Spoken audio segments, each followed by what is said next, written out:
Hello नमस्कार आप सभी को। आप सभी का स्वागत है आपके अपने यूट्यूब चैनल बैंकर्स वे पर। तो बच्चों, इंस्टॉलमेंट का कॉन्सेप्ट जो एसआईसीआई में है, जिसमें हर किसी को डाउट रहता है। हर बच्चा ये कहता है कि इंस्टॉलमेंट का कॉन्सेप्ट सर हमको नहीं आता है ना। ये कैसे करें, इसके सवालों को कैसे अप्रोच करें, कुछ आइडिया नहीं है, कुछ नहीं पता।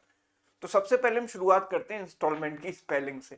तो स्पेलिंग जो है देखो, INSTAL भी होता है, डबल एल भी होता है, तो ये मत समझना ये गलत है, दोनों ही सही है। राइट। तो ये इंस्टॉलमेंट होता क्या है, जैसे कि आपने डे टू डे लाइफ में सुना होगा कि ईएमआई पे करनी है। ईएमआई जैसे इक्वल इंस्टॉलमेंट में आपको अपना पैसा देना है। जो भी पैसा आपने उधार लिया है आप इंस्टॉलमेंट में उसको दे रहे हो। तो फायदा क्या होता है as a customer, as a उधार लेने वाला, आपका इसमें फायदा क्या है। तो सबसे पहले फायदा अगर आपने समझ लिया तो आप कॉन्सेप्ट समझ जाओगे। राइट। और मैं एक ऐसी टेक्निक बताऊंगा जिसके थ्रू आप एसआई का सवाल हो या सीआई में इंस्टॉलमेंट का सवाल हो, सिर्फ एक टेक्निक से, एक कॉन्सेप्ट याद करके सारे सवाल कर सकते हो। राइट। तो पहले कॉन्सेप्ट समझते हैं। मैं देखो कंपाउंड इंटरेस्ट का एक एग्जांपल लेता हूं। लेट सपोज आपने P उधार लिया। जो पैसा आप उधार लेते हो उसको प्रिंसिपल बोलते हैं। राइट। रेट है सपोज 10% पर एनम। ठीक है। और कंपाउंड इंटरेस्ट है ना। इस पैसे को आप 3 इक्वल इंस्टॉलमेंट में पे कर रहे हो, जो आप हर साल के एंड में देते हो। तो ये पैसा आपका 3 साल में पूरा रीपे हो जाएगा। पहली ईएमआई आपने यहां पर पे की, दूसरी ईएमआई दूसरे साल के एंड में, और तीसरे साल के एंड में आपने तीसरी ईएमआई पे कर दी, और आपका लोन हो गया डिस्चार्ज, लोन हो गया खत्म। राइट। आप लोन से मुक्त हो गए। राइट। तो अब आपको, जैसे आप यहां पर ईएमआई दे रहे हो एक्स, यहां पर ईएमआई दे रहे हो एक्स, और यहां पर भी ईएमआई दे रहे हो एक्स, तीनों आपने इक्वल ईएमआई दी, इक्वल इंस्टॉलमेंट में पैसा पे कर दिया। तो हो क्या रहा है बेसिकली, पूरा प्रोसेस समझना ध्यान से। देखो पहले आपका पैसा था यहां पर प्रिंसिपल P। राइट। अब 1 साल बाद ये पैसा कितना हो जाएगा, मैं कह सकता हूं 10% से बढ़ जाएगा। 1 साल बाद ये पैसा 10% से बढ़ जाएगा। कंपाउंड इंटरेस्ट में चीजें चलती हैं सक्सेसिव में। पहले 10% बढ़ा, फिर 10% बढ़ेगा, फिर 10% बढ़ेगा। अगर कोई भी चीज 10% बढ़ गई तो मैं ये कह सकता हूं कि अपने आप का 1.1 टाइम्स हो गई, है ना। 1 साल के एंड में आपका पैसा इतना हो गया, जो आउटस्टैंडिंग अमाउंट है वो इतना हो गया, 1.1 P। मतलब आज की डेट में अगर आप पूरा लोन चुकाना चाहते हो 1 साल के एंड में, तो भैया इतने पैसे दे जाओ और लोन आपका खत्म, है ना। ये आउटस्टैंडिंग बैलेंस है आपका। भाई 10% बढ़ाने पर 1.1 से मल्टीप्लाई क्यों होता है, ये तो सबको पता है ना। भाई किसी भी चीज को आपने 10% बढ़ाया तो वो अपने आप की कितनी परसेंट हो जाती है, 100% प्लस 10%, यानी 110% होती है। 110% मतलब 110/100, यानी कितना हो गया 1.1। तो किसी भी चीज को आपने 10% बढ़ाया तो 1.1 टाइम्स होगी, 20% बढ़ाओगे तो 1.2 टाइम्स होगी, 25% बढ़ाओगे तो 1.25 टाइम्स होगी। This is a rule of multiplication factor, है ना। परसेंटेज का बेसिक कॉन्सेप्ट है। तो आपका पैसा इतना बन गया।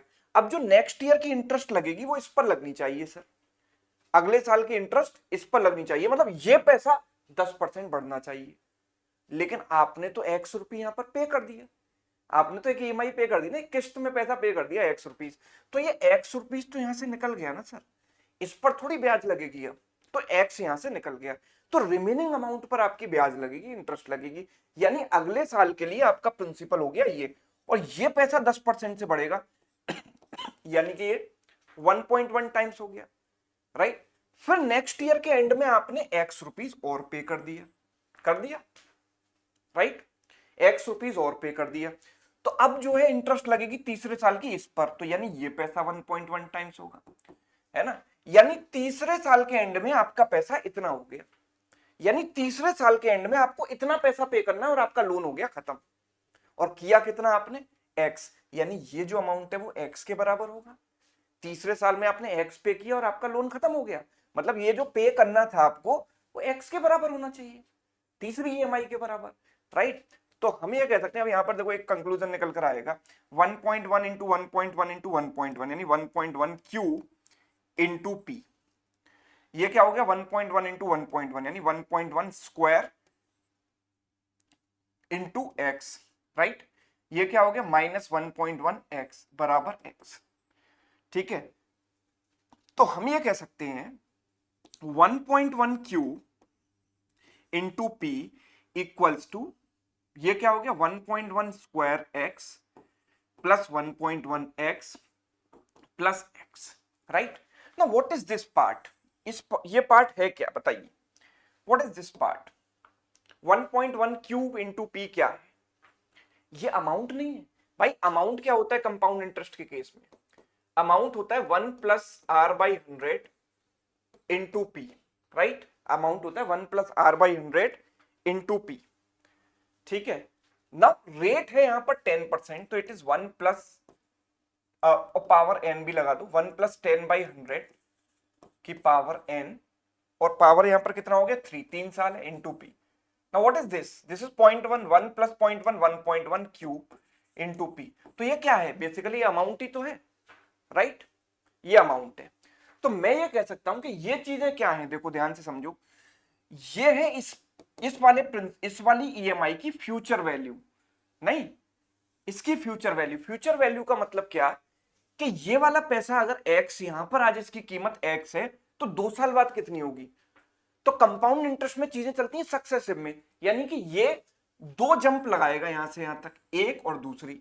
तो 1.1 का मल्टीप्लाई यहां होगा, 1.1 का मल्टीप्लाई यहां होगा। तो इस वाली किस्त की, इस वाली ईएमआई की फ्यूचर वैल्यू है x इंटू 1.1 स्क्वायर। तो ये इसकी फ्यूचर वैल्यू है, पहली किस्त की फ्यूचर वैल्यू ये हो गई। दूसरी किस्त को फ्यूचर में जाने के लिए एक जंप लगानी पड़ेगी, यानी एक बार 1.1 से मल्टीप्लाई होगा। तो ये जो है सेकंड वाली किस्त की फ्यूचर वैल्यू हो गई, और ये तो ऑलरेडी फ्यूचर में है, तो इसकी तो फ्यूचर वैल्यू x है, तो एक तीसरी वाली किस्त की फ्यूचर वैल्यू हो गई। तो मैंने यहां पर क्या देखा कि जो अमाउंट होगा that is sum of future values, है ना। तो हमें बस सिंपल सी चीज याद रखनी है कि amount is sum of future values, है ना। And this thing is true in case of SI as well as CI. CI और एसआई दोनों के केस में ये चीज ट्रू है कि amount is equal to sum of future values. अब सिंपल इंटरेस्ट के केस में मैं फ्यूचर वैल्यू कैसे निकालूंगा, ये देखो। जैसे कि अगर आपने 10% रेट पर पी रुपीज उधार लिया, 10% पर एनम है और सिंपल इंटरेस्ट है, तो देखो पहली किस्त आपने यहां दी, दूसरी यहां पर दी और तीसरी यहां पर दी, तीनों की वैल्यू है सेम एक्स, है ना। तो यहां पर अमाउंट क्या होगा, मैं ये कह रहा हूं कि अमाउंट होगा, देखो 10% का रेट है। अब सिंपल इंटरेस्ट हर साल सेम ही रहती है, 10%, 10%, 10%, 3 साल में हो गई 30%। यानी कि अमाउंट, देखो amount is equal to sum of future values. तो यहां मैं कैसे लगाऊंगा, देखो अमाउंट क्या है, 30% बढ़ जाएगा पैसा, तो अपने आप का 1.3 टाइम्स हो जाएगा, ये अमाउंट हो गया। अच्छा इसकी फ्यूचर वैल्यू क्या होगी सर, अब देखो सिंपल इंटरेस्ट में क्या होगा कि 10-10%, यानी टोटल चेंज होगा 20% का, इसमें 10%, 10%, सीधे सीधे 20% का चेंज होगा, राइट। कंपाउंड इंटरेस्ट में सक्सेसिव होता है, सक्सेसिव मतलब मल्टीप्लीकेशन, 1.1 का मल्टीप्लाई हुआ, 1.1 का मल्टीप्लाई हुआ, यानी 1.1 स्क्वायर हो गया। लेकिन यहां पर सीधे 20%, 10 प्लस 10 20%, यानी 1.2x। इसका अगर बात करें तो ये सिर्फ 10% का, एक बार का, एक साल का चेंज है 10%, यानी 1.1x, और इसकी क्या हो गई x हो गई। तो amount equals to sum of future values, ठीक है। तो सीआई और एसआई दोनों के केसेस में हम सम ऑफ फ्यूचर वैल्यू निकालेंगे और उसको अमाउंट के बराबर रख देंगे, काम वहीं पर खत्म हो जाएगा, आंसर आ जाएगा। जब सवाल देखते हैं, चलो आपने कहा सब थ्योरी बहुत पढ़ ली, अब सवाल बताओ, सवाल में अप्लाई करके बताओ कैसे करेंगे। A sum borrowed at 10% simple interest is paid in 2 equal installments at the end of each year, है ना। If the amount of each installment is this, find the sum borrowed। अब आप देखो पहला इंस्टॉलमेंट आपने दिया 1320 का, और दूसरा इंस्टॉलमेंट भी आपने दिया 1320 का, है ना। अब यहां पर सिंपल इंटरेस्ट का केस है सर, सिंपल इंटरेस्ट का केस है, मतलब ये पैसा 10% बढ़ेगा, बढ़ेगा कि नहीं बढ़ेगा। फ्यूचर वैल्यू अगर मैं निकालूंगा इसकी, तो ये 10% एक साल का जंप लगाएगा, तो 10% बढ़ेगा, मतलब ये अपने आप का 1.1 टाइम्स हो गया, 1.1 टाइम्स 1320, प्लस ये कितना बढ़ेगा, ये तो फ्यूचर में ही है, तो 1320, and this is equal to what, amount, sum of future values is equal to amount. अच्छा सर अमाउंट कितना होगा, क्योंकि आपने 10% की रेट पर पैसा उधार लिया और 2 साल के लिए उधार लिया, तो आपका पैसा 20% से बढ़ जाएगा, सिंपल इंटरेस्ट की का केस है सिंपल, तो मतलब 1.2 टाइम्स हो जाएगा प्रिंसिपल का, प्रिंसिपल इज पी, प्रिंसिपल क्या हो गया, पी हो गया, राइट। तो ये amount, sum of future values is equal to amount. हमें प्रिंसिपल निकालना है, सम बोरोड का मतलब प्रिंसिपल। तो प्रिंसिपल निकालिए, यहाँ से 12 से काट दें इसको, 12 से इसको काटा, 12 इंटू 1 12, 12 इंटू 1 12, 0 और एक पॉइंट भी है तो 1112, 12 से ये भी कट गया 1112। यहाँ पॉइंट से एक जीरो कैंसिल हो गया, मैं कह सकता हूँ कि 11 इंटू 110 1210 हो गया, प्लस ये कितना हो गया 1100। तो प्रिंसिपल P की वैल्यू कितनी आ गई, this is 2310, this is principal answer. Yes, simple है एकदम, सेम टेक्निक। देखो सिंपल इसलिए क्योंकि आपको अलग अलग सवालों के लिए अलग अलग कुछ नहीं करना, हर सवाल में यही करना है, sum of future values is equal to amount. अगला सवाल देखें, अब ये कंपाउंड इंटरेस्ट वाला केस है। देखो, a sum borrowed at 10% per annum compound interest compounded annually is paid in 2 equal installments at the end of each year। अब compound interest के केस में यहां पर जो ईच इंस्टॉलमेंट है वो 121 है, पहले साल के एंड में और दूसरे साल के एंड में, दोनों 121 के बराबर है, राइट। मैं ये कह सकता हूं कि sum of future values is equal to amount, वही चीज यूज करेंगे हम, ठीक है। इसकी फ्यूचर वैल्यू क्या होगी मुझे बताओ, कि 10% का रेट है सर, तो ये एक बार 10% बढ़ेगा, यानी कि 1.1 से मल्टीप्लाई हो गया 121, प्लस ये भी 121। अच्छा ये कितना होगा, सम बोरोड यानी प्रिंसिपल निकालना। देखो अमाउंट क्या होगा, कंपाउंड इंटरेस्ट का केस है ना, 2 साल की बात है, तो 1.1 square into P, this is amount, right. तो सर ये क्या होगा, देखो 1.1 इंटू 121, ऐसे लिखा रहने दो 121, and this is equal to 1.21 into P. अच्छा 1.21 से गया 100 बार और ये भी गया 100 बार, 100 इंटू ये 110 प्लस ये 100 हो गया, तो प्रिंसिपल बड़े आराम से आ गया सर 210।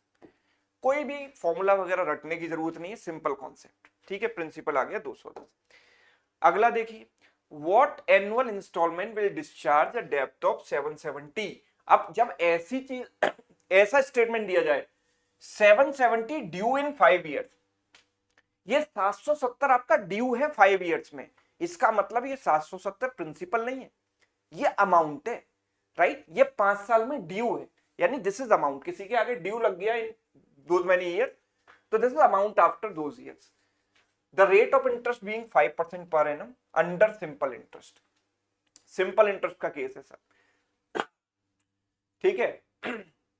मुझे क्या निकालनी, इंस्टॉलमेंट निकालनी है। तो देखो 5 इंस्टॉलमेंट में आपको ये पैसा देना है ना, पहले साल के एंड में एक दी, दूसरे साल के एंड में दी, तीसरे साल के एंड में, चौथे साल के एंड में, 5वें साल के एंड में, है ना। और इंस्टॉलमेंट की वैल्यू हमें निकालनी है कि एनुअल पेमेंट मेरा कितना होना चाहिए, है ना। तो ये जो है देखो रेट है 5%, तो 5%, 5%, 5%, 5%, ये 4 जंप लगाएगा तो इसकी फ्यूचर वैल्यू क्या हो जाएगी, 20% से बढ़ जाएगा, सिंपल इंटरेस्ट का रेट है तो 20%, यानी कि 20% बढ़ गया, मतलब ये हो गया 1.2x, है ना, या 1.20x, प्लस ये कितना परसेंट बढ़ेगा, 15%, 5 5 5 15%, तो 1.15x। ये कितना बढ़ेगा 10%, यानी 1.10x, और ये कितना बढ़ेगा 5%, 1.05x। This is equal to amount, और अमाउंट तो डायरेक्ट दिया गया है सर 770, है ना। Sum of future values is equal to amount, तो ये कितना हो गया 1111, ठीक है। अच्छा एक और रह गया ना, ये 20% बढ़ा, ये 15%, ये 10%, ये 5%, और ये भी तो है, ये तो फ्यूचर में ही है x, तो 11111 यानी 5 पॉइंट, ये कितना आएगा 20 और 15 35, 35 10 45 और 5 50, 5.5x बराबर 770। 5.5 को 11/2 लिख दूं बराबर 770, तो 11 से गया है 70 टाइम्स, तो x की वैल्यू कितनी आ गई 140, यानी ईच इंस्टॉलमेंट की वैल्यू 140 होनी चाहिए। यस, समझ गए बात को, चलो अब तो समझ में आ रहा होगा सब कुछ। A person borrowed a sum of 6620 at 10% per annum, यानी 6620 हमारे पास क्या है, प्रिंसिपल है sir. Interest compounded annually, if the money is to be repaid in 3 equal annual instalments, पहली इंस्टॉलमेंट, दूसरी इंस्टॉलमेंट और तीसरी इंस्टॉलमेंट, ठीक है। मैंने कहा कि अब मुझे हर इंस्टॉलमेंट की वैल्यू निकालनी है, तो x x x मान ली, रेट क्या है 10%, तो ये पैसा 2 जंप करेगा फ्यूचर में जाने के लिए, 10% का 2 सक्सेसिव इंक्रीज होगा, यानी 1.1 स्क्वायर इंटू एक्स, इसका क्या हो गया 1.1 इंटू एक्स, और इसकी फ्यूचर वैल्यू तो है x, and this is equal to amount. ये जो अमाउंट है वो कितना होगा सर, प्रिंसिपल है मेरे पास 6620,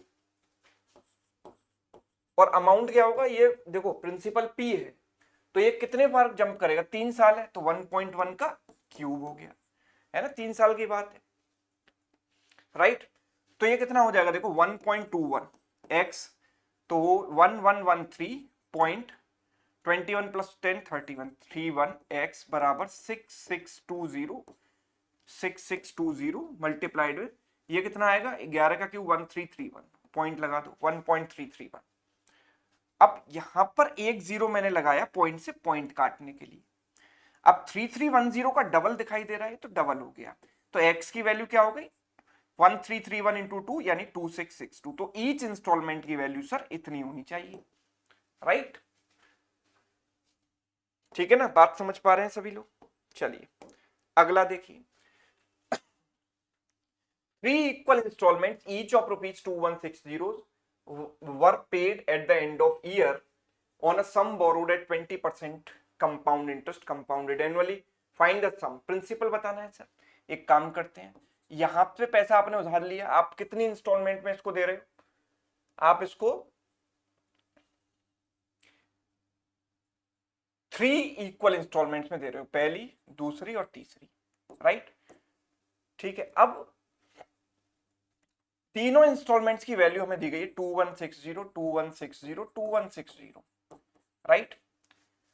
तो इसकी फ्यूचर वैल्यू क्या होगी, देखो 20% का रेट है और कंपाउंड इंटरेस्ट है, तो 1.2 से मल्टीप्लाई होगा 2 बार, यानी 2160 इंटू 1.2 स्क्वायर, ये क्या हो जाएगा 2160 इंटू 1.2, और इसकी फ्यूचर वैल्यू तो 2160 है, and this is equal to amount. Amount क्या होगा, अमाउंट होगा प्रिंसिपल P इंटू 1.2 का, बिकॉज 3 साल की बात है तो Q 1.2 Q, ठीक है। तो ये कितना हो गया देखो P इंटू, अब इसको मैं एक काम करता हूं, देखो 1.2 एक अलग निकाल लेता हूं, 1.2 स्क्वायर अलग कर देता हूं, ये तो कैलकुलेशन वाली बात हो गई कि कैसे आप करते हो। 2160 इंटू 1.2 स्क्वायर, 2160 इंटू 1.2 प्लस 2160, 1.2 से काट दो इसको, 1.2 से स्क्वायर कट गया, ये कट गया, और 12 से इसको काटेंगे, 12 इंटू 1 12, 12 इंटू 8 96, 2 जीरो आ जाएंगे क्योंकि पॉइंट भी है यहाँ पर, राइट। तो अब मेरे पास क्या बना देखो, अभी भी मैं 12 से इसको काट सकता हूँ और फर्दर, है ना। तो 1.2 एक काट दिया, 1.2 से ये काट दिया, 1.2 से इसको काटेंगे तो 12 से काटो, 12 इंटू 1 12, 12 इंटू 8 96, जीरो, और एक जीरो और आएगा क्योंकि पॉइंट था, और 12 1.2 से इसको काटो तो 12 से काट के एक जीरो और लगा दो, 12 से काटा, 12 इंटू 1 12, 12 इंटू 5 60, जीरो, देन एक और जीरो लगा दिए। अब ठीक है, अभी आप फर्दर इसको 1.2 से काट सकते हैं, लेकिन अब बाद में काटेंगे, ऐसे लिखा रहने देते हैं। ये कितना हो गया 2160 इंटू 1800 प्लस 1800 प्लस 1500, तो ये आ गया एंड में 60, 18 15 33, 33 प्लस 21 54, इतना हो गया। अभी पॉइंट लगा दो, पॉइंट से पॉइंट काट दो, 12 से काटा, 12 इंटू 4 48, 6 बचेगा, ठीक है, 12 into 5 60, 12 into 5 60 and zero, this is principal 4550, right, 4550, ठीक है, 4550, done. A man borrows a certain sum of money and pays it back in 2 years in 2 equal installments. If CI is charged at 5% per annum and he pays back annually 441, what is the sum borrowed? ठीक है, तो देखो 2 instalment में इसने पैसा दिया, और CI कितनी है, हर साल वो दे रहा है 441 रुपए, ये इंस्टॉलमेंट है, ठीक है। तो प्रिंसिपल कितना था, तो P इंटू फ्यूचर वैल्यू क्या होगी, मतलब अमाउंट क्या होगा, 2 साल की बात है, 5% का रेट है, तो 1.05 से मल्टीप्लाई होगा। देखो 5% किसी भी चीज को बढ़ाते हो आप तो 1.05 से मल्टीप्लाई होती है, मतलब मैं कह सकता हूँ 105/100 से मल्टीप्लाई होगी, यानी 21/20। तो या तो 1.05 लिख दो या 21/20 लिखोगे तो और ज्यादा बेटर लगता है, तो मैंने 21/20 लिख दिया, 21/20 से मल्टीप्लाई होगा, 2 साल की बात है, power 2, this is amount. Equals to sum of future values. तो इसकी फ्यूचर वैल्यू क्या होगी 441 इंटू ये एक बार मल्टीप्लाई होगा 21/20 से, और ये तो फ्यूचर में ही है यानी 441 ही रहा, है ना। अब मैं ये देख पा रहा हूं कि सर 21 का स्क्वायर देखो p इंटू ये हो गया 441 अपॉन 400, तो ये 441 से 441 कट गया, नहीं 441 कट जाएगा, तो p इंटू 1/400 बराबर ये कितना हो गया 20 इंटू 1 20 प्लस 21 41 अपॉन 20 से गया सर ये 20 बार, तो p की वैल्यू 20 इंटू 41 यानी 820 रुपए, ये आ गया प्रिंसिपल, खत्म कहानी, राइट। तो हर बार सेम ही काम करना है, कुछ आपको और करना ही नहीं। Sum of future value equal to amount. एक सवाल आपके लिए होमवर्क है, इसको अगर आपको कॉन्सेप्ट समझ में आया ढंग से तो इसको ट्राई कीजिए और कमेंट करके इसका आंसर मुझे जरूर बताइए, है ना, ठीक है। तो मुझे लगता था कि देखो इंस्टॉलमेंट में सभी बच्चों को दिक्कत आती है और यूट्यूब पर बहुत ही कम लोग इसको पढ़ाते हैं, और जो पढ़ाते भी हैं तो कुछ कुछ वीडियोज ऐसे हैं जो बहुत ज्यादा कॉम्प्लेक्स हैं टू अंडरस्टैंड, तो मैंने इसको सिंप्लीफाई करने की कोशिश की है आपके लिए, है ना। पूरा कॉन्सेप्ट से आपको बताया कि sum of future value equal to amount कैसे आता है, राइट, और फिर उसको सवालों में अप्लाई कैसे करते हैं, राइट, ये हमने सीखा। साथ के साथ मैं आपको जानकारी दे दूं कि मेंस एग्जाम की अगर आप तैयारी कर रहे हो तो निश्चय मेंस बैच हमारा जो है आने वाला है अनअकैडमी सब्सक्रिप्शन में, राइट, जिसमें चारों सब्जेक्ट्स आपको मिलेंगे, ठीक है। और सब्सक्रिप्शन का फायदा ये है कि ये भी आपको मिलेगा और एक फाउंडेशन बैच भी हमारा जो है फाउंडेशन बैच भी आने वाला है, आधार फाउंडेशन बैच, राइट, हमारा आधार फाउंडेशन बैच भी आने वाला है, इसमें दिख नहीं रहा, ठीक है। तो आधार फाउंडेशन बैच जो है उसमें आईबीपीएस क्लर्क के लिए कंप्लीट प्री प्लस मेंस की तैयारी होगी, सारी चीजें कॉन्सेप्ट वाइज कवर की जाएंगी, है ना, सारे टॉपिक इस तरीके से कवर किए जाएंगे कि आपको एक एक कॉन्सेप्ट क्लियर हो जाए, राइट। और उसके बाद जैसे प्री एग्जाम हो जाएगा उसमें मेंस की प्रैक्टिस क्लासेस भी बहुत ही बढ़िया तरीके से जो न्यू पैटर्न क्वेश्चन है एग्जाम ओरिएंटेड क्वेश्चन है उनके साथ जो है चलाई जाएंगी, राइट। ये सब कुछ आपको मिल जाता है अनअकैडमी सब्सक्रिप्शन में, जिसमें अभी जो है प्राइस ड्रॉप चल रहा है, 12 महीने का अगर आप सब्सक्रिप्शन लेते हो तो 2999 में आप अवेल कर सकते हो by using this code AVP। ये कोड आप डिस्काउंट कोड लगाओगे तो 2999 में आपको पूरे 12 महीने का सब्सक्रिप्शन मिल जाएगा, जिसमें आप सारे बैचेस एक साल में जितने भी आते हैं सब कुछ एक्सेस कर सकते हो आराम से, राइट। तो ये सेशन आपको कैसा लगा कमेंट करके जरूर बताइएगा, अगर अच्छा लगा है तो अपने दोस्तों के साथ जरूर शेयर कीजिए, वीडियो को लाइक कीजिए और कमेंट करके जो सवाल पूछा गया है होमवर्क में उसका आंसर बताइए, ठीक है। Thank you so much.